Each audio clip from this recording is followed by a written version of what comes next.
Fue una ley muy compleja, sin lugar a dudas tener una ley de identidad de género en Chile fue un proceso largo. Cuando ingresó el proyecto de ley, claramente hubo varios intentos de mociones parlamentarias, hubo varios años tratando de tener una ley de identidad de género, pero finalmente cuando esto tuvo el patrocinio del gobierno, fue la única posibilidad real de poder avanzar en esto, con el apoyo del gobierno de la presidenta Michelle Bachelet.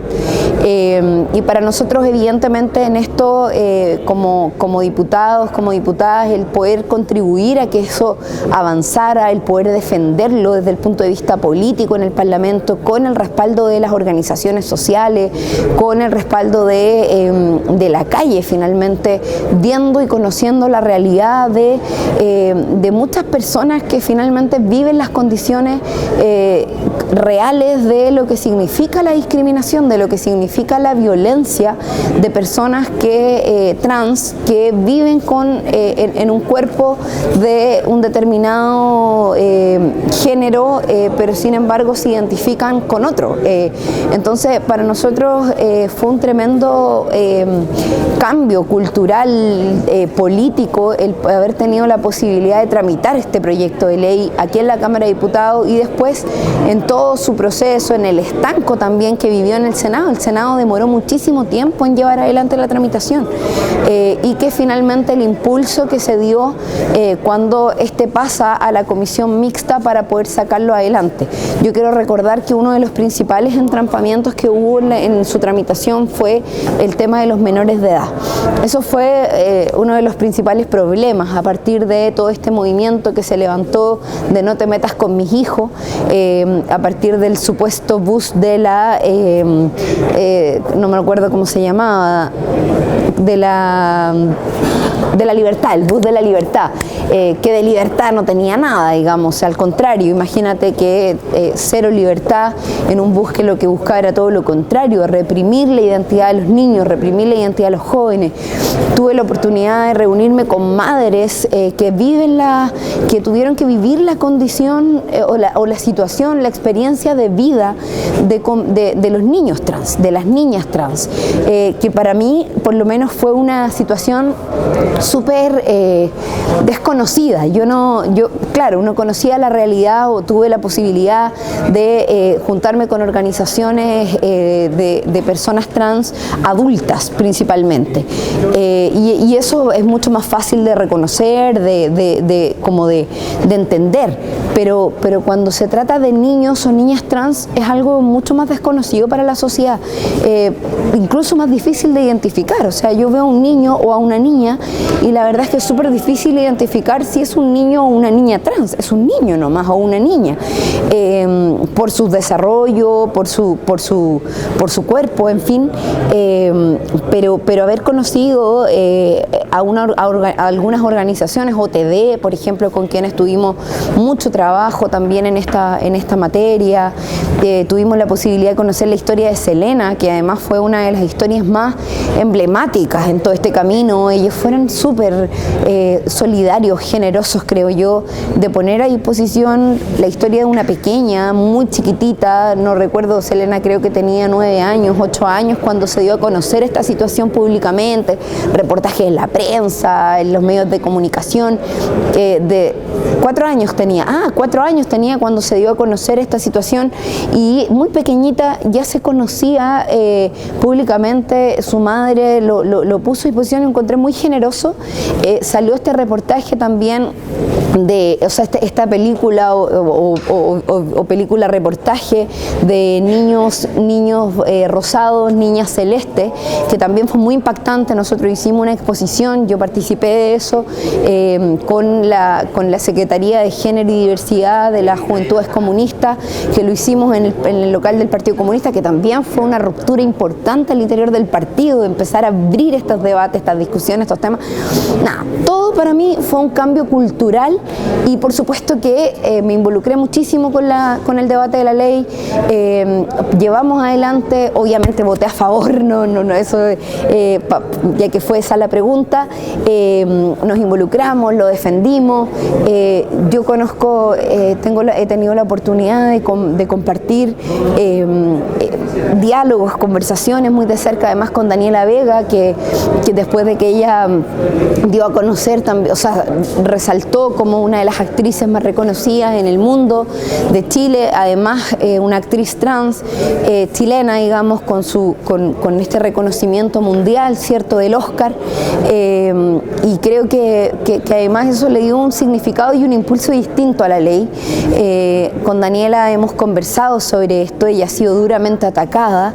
y ella también, yo creo que fue un tremendo aporte para el reimpulso que tuvo la ley de identidad de género, porque para Chile haber reconocido que, por ejemplo, una actriz de tal envergadura para el mundo tuviera que viajar con un nombre, con su nombre original, que era un nombre masculino, precisamente por su sexo registral, pero en un cuerpo de mujer, finalmente da cuenta de la inconsistencia que se está generando en nuestro país. Casos de mujeres golpeadas en la calle, casos de mujeres trans discriminadas, casos de mujeres trans que no pueden ir a colegios de niñas, casos como el caso hace poco tiempo atrás en el Liceo 1, ¿cierto?, que también lo acompañamos. Nada, yo creo que esta ley por lo menos viene a sellar para mí un tremendo proceso, incompleto todavía, porque el que no hayamos ganado el tema de los niños, al menos en un procedimiento un poco más sencillo, y que tenga que seguir siendo parte de un proceso judicial donde los padres tengan que acompañar, a mí me parece que es una mala noticia para Chile. Creo que, pero sí el que hayamos ganado el tema de que el cambio de identidad de género sea un procedimiento sencillo, que no sea un proceso judicial y que sea sencillamente un procedimiento técnico, qué sé yo, un trámite, a mí me parece que es muy positivo. Nosotros eso lo peleamos muchísimo, fue parte de una discusión, mucho tiempo se planteó esto como una enfermedad, fue parte de las discusiones y nosotros muy insistentemente decíamos esto no puede ser considerado como tal, por lo tanto no hay peritajes que hacer, no hay peritajes psicológicos que hacer, no hay un juicio de por medio, no puede ser un juez quien determine tu identidad de género. La identidad de género de una persona tiene que estar determinada por sí misma y no puede ser un juez quien lo defina, sino que sencillamente debe ser un proceso de registro, debe ser un trámite administrativo y no un proceso judicial como en algún minuto lo quisieron llevar adelante los parlamentarios, y eso afortunadamente se ganó, al menos en los adultos, no así en los niños o en los menores de edad, y bueno, esa es una pelea que vamos a tener que seguir dando de aquí en adelante.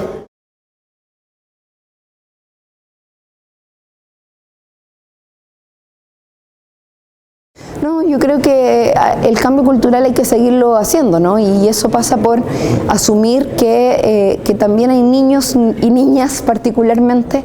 que se pueden definir en su identidad de género cuando pequeños y pequeñas. Y creo que esa definición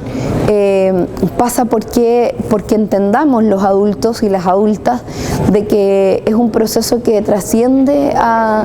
lo social, que trasciende a la construcción cultural de una familia, que trasciende a la crianza, que trasciende incluso a elementos socioculturales, insisto, sino que hay otros elementos que inciden y que influyen en quiénes somos. La identidad de género es un elemento muy propio del ser humano, y eso me parece que no está necesariamente vinculado al sexo registral con el que nacemos, y es un elemento que que los padres y las madres tienen que ser capaces de aceptar, y para eso el cambio de switch, el cambio cultural, también tiene que estar mucho más aceptado desde los adultos para poder aceptarlo en los niños. De lo contrario, va a ser muy difícil generar un cambio que sea mucho más adecuado para que esto pueda ser aceptado desde la infancia y no solo desde la adultez, con capacidad de reversión, evidentemente. O sea, si una persona desde niño se siente en una identidad determinada y después en otra, a mí me parece que también debiese haber una posibilidad de cambio, ¿no? A propósito de la modificación de sexo registral,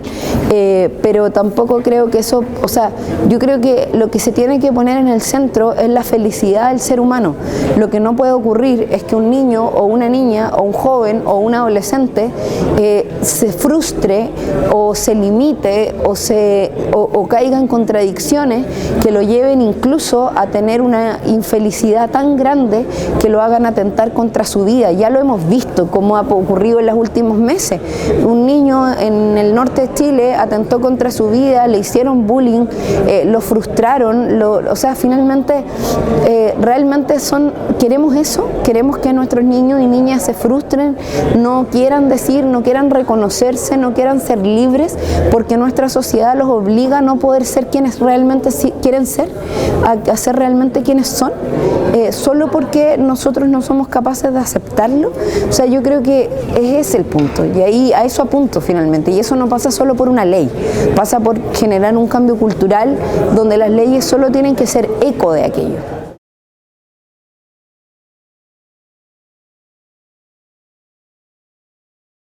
Hace algunas semanas solamente con la diputada Natalia Castillo presentamos, ella es la autora, ella nos invitó a varios parlamentarios a presentar un proyecto de ley que lo que hace es plantear como maltrato habitual o maltrato como dentro de la violencia intrafamiliar o de la violencia hacia los menores, hacia los hijos, los elementos que tienen que ver con las políticas de corrección en términos de la identidad de género o de la orientación sexual. O sea, durante muchos años se estableció en nuestro país como la identidad sexual o la orientación sexual, que son cosas distintas. Yo creo que es importante también hacer la diferencia. Una cosa es la identidad sexual y otra cosa es la orientación sexual, que tiene que ver con, o sea, que las personas, los padres principalmente, planteaban la importancia de que si un hombre, un niño, digamos, que nacía con un sexo registral masculino, tenía una orientación sexual homosexual, le gustaban por tanto el mismo sexo, había que hacerle corrección para que no fuera homosexual, porque eso les parecía que era una actitud enferma. O un niño que quería ser niña porque tenía una identidad sexual distinta a su sexo registral, era un niño que estaba enfermo, y de hecho eso por muchos años también se planteó como una enfermedad, ¿cierto?, que era una alteración de su identidad sexual. Eso se planteó, de hecho fue parte del debate hasta hace muy poco tiempo atrás, durante la discusión de la ley de identidad sexual, se planteaba como una enfermedad. Y frente a eso, bueno, se planteaban mecanismos de corrección todavía en las escuelas de psicología. En algunas escuelas, dentro de las mallas se establecen ramos de corrección de la identidad sexual. O sea, cuestiones que para nosotros, a nuestro parecer, de hecho hay padres que piensan que cuando los hijos están en estos procesos de búsqueda de su identidad sexual o de su orientación sexual, están enfermos y que por tanto tienen que ir a un psicólogo o tienen que ir a un psicólogo para poder orientarse, para poder corregir la desorientación, y no lo ven como un proceso normal de búsqueda mirada, de búsqueda consigo mismo. Entonces, esos elementos a nosotros nos parecen que son complejos y que también pueden ser mecanismos de maltrato frente a los niños o niñas o adolescentes que están en esos procesos de búsqueda. Y frente a eso hay prácticas, de hecho hubo prácticas muy usadas en algún minuto a lo largo de la sociedad, en la historia de la humanidad, que se veían, por ejemplo, con padres que obligaban a sus hijos a acostarse con prostitutas, por ejemplo. O sea, eso fue una práctica, hoy salen las películas, en fin, o incluso violaciones. O sea, mujeres, por ejemplo, que lesbianas, o niñas lesbianas que mostraban cierta orientación lésbica y que por lo tanto, por el hecho de que eran lesbianas, padres que las violaban porque u hombres familiares que las violaban para que cambiaran su orientación sexual, haciéndoles creer de que esa era la forma con la cual iban a sentir gusto por los hombres. O sea, esas son prácticas que incluso todavía existen y hay juicios de violación donde se da cuenta de que la argumentación del violador es, bueno, es que yo quería que el hombre, o sea, que la niña encontrara su orientación sexual porque en realidad le estaba gustando a las mujeres. O sea, son prácticas que en algunas culturas se estuvieron utilizando. Entonces, son prácticas, entre comillas, correctivas de la orientación sexual. Nosotros creemos que esas son prácticas de maltrato, además del delito que hay detrás de ellas, digamos, del delito de violación, del delito, pero cuando además están dentro del ámbito de lo familiar, cuando están dentro del ámbito de la vinculación, y cuando tienen connotaciones que no constituyen delito, que no alcanzan a llegar, digamos, a la práctica del delito, que son quizás con menor connotación, también hay que sancionarla. Y por eso le pusimos a la ley, no hay nada que corregir en el fondo, porque no hay que corregir las orientaciones sexuales. Las orientaciones sexuales son propias del ser humano, cada ser humano lo puede definir, y eso es lo que nosotros queremos reivindicar, al igual que la identidad sexual, que no hay nada más que hacer que reconocerla, permitirla y dejarla en libertad, que fluya, que cada ser humano fluya en su identidad y orientación sexual. Y en eso la sociedad solo tiene que permitir y dejar que las condiciones, o sea, que no olvídense, condiciones no, orientaciones y por tanto identidades sexuales fluyan en que cada ser humano pueda ser feliz con la que se sienta más identificado o identificada. Y eso es un poco lo que nosotros hemos buscado resguardar con estas leyes que contribuyen un poco, pero que no determinan finalmente todos los cambios culturales que como sociedad tenemos que generar, digamos, en todo este proceso que es muy complejo y muy largo.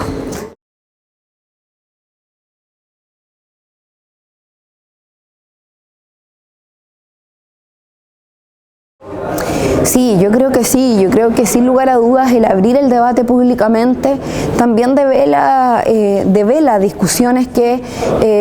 van quedando un poco al sacar estas opiniones retrógradas, al poner a la luz pública lo burdo que es el pensamiento de aquellos que a veces para algunos temas se llenan la boca hablando de libertad. O sea, por ejemplo, este mismo bus de la libertad, o sea, los que hablan de libertad pero que sin embargo ni siquiera quieren libertad para sus hijos. La señora Marcela Aranda, por ejemplo, que su problema fundamental y de base, sin querer inmiscuirme en sus problemas familiares, pero cuando se descubre que su propia hija se había ido de la casa por tener una orientación sexual determinada, que a ella no le acomodaba, que a ella no le parecía, o sea, realmente eso da cuenta de una inhumanidad tremenda, y es porque a ti te está afectando, porque a ti te molesta, porque no coincide con tus valores, con tus principios, con tu mirada, tú pretendes imponerle una determinada mirada, acción u orientación de cómo actuar al resto de los padres,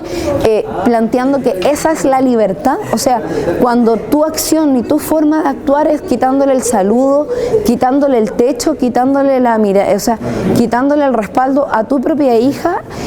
o sea, realmente yo creo que no es el mejor ejemplo. Eso no es libertad. Para mí la libertad está en la la posibilidad de elegir mi propia vida, la posibilidad de elegir primero, al menos a quién amar, cómo hacerlo, porque tal como decía el eslogan en un principio de las organizaciones de la diversidad era amor es amor, el amor es amor y yo no determino a quién amo, o sea, yo amo a quién, por quién siento amor y creo que lo peor que le puede pasar a un ser humano es reprimir un sentimiento tan puro, tan libre y tan legítimo como es el amor y poder vivirlo y vivirlo libremente. Entonces, manosear el concepto de libertad de la forma en que lo han hecho, a mí me parece que es un elemento que se contradice de alguna manera con el objetivo de lo que estos mismos personajes que han planteado este debate dicen. Por eso creo que sí ha contribuido al debate cultural, al cambio cultural, el dar estas discusiones públicamente, porque se han develado realmente cuáles son las intenciones y posiciones. Y yo creo que en esto hay muchos sesgos ideológicos y estos sesgos ideológicos finalmente están dados por otras intenciones que no son necesariamente la intención de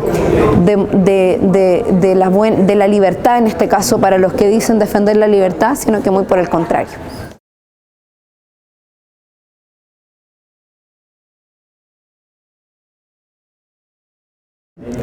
Yo espero que sí, porque la verdad de las cosas es que creo que el haberlos excluido de la forma en que se hizo es un problema que se va a seguir arrastrando. Hoy día es una realidad que los menores de 14 años tienen expresiones de identidad de género distintas a las de su sexo registral y eso ya tiene expresiones concretas. Esos niños van a sufrir, están sufriendo y lo sufren en el colegio, lo sufren sus padres. Entonces me parece que facilitar esos procesos, que poder generar condiciones para ellos también es parte de los cambios que tiene que tener y las modificaciones que se tienen que hacer en esta ley para poder avanzar en un proceso de cambios que para Chile van a ser necesarios en pos de la democratización. Así que yo espero que tal como ya dimos este primer paso, que me parece que es muy importante, yo no le quiero bajar el perfil, pero que todavía es insuficiente como muchas otras cosas, pero que sin lugar a duda es un tremendo paso y que yo espero que lo antes posible pueda estar en régimen, porque nos ha costado muchísimo que a pesar de que la ley está promulgada, todavía no está hecho el reglamento para poder ponerla en práctica.